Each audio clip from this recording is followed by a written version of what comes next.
Good morning पिला माने। Good morning teacher. पाठ पढुछ? खाइके आछो? भलो अछ? हां आज कोन पढिबा? अंग पतंग। कोन पढिबा? अंग पतंग। तुमे जानिछ तुम शरीर रे कोन कोन अछि? एटा कोन? एटा गोटे शरीर। शरीर कोन कोन अछि तुमे जानिछ? कोन? शरीर देखिछ? अच्छा तो बाघ देखिछ? बाघ केतोटी गोड़? चारिटा गोड़। आउ तमे कहलो बाघर केतोटी आँखि?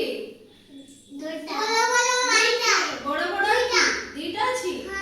हो हो हो आमे जानिबा मଣିषर शरीर विषय हला कोन कोन अंग पतंग अछि हला। हो तुमको मु पचारिबि किछि तमे जानिछ हला तमे कहिबो मुंड कोनटा? मुंड एइटा। अच्छा आउ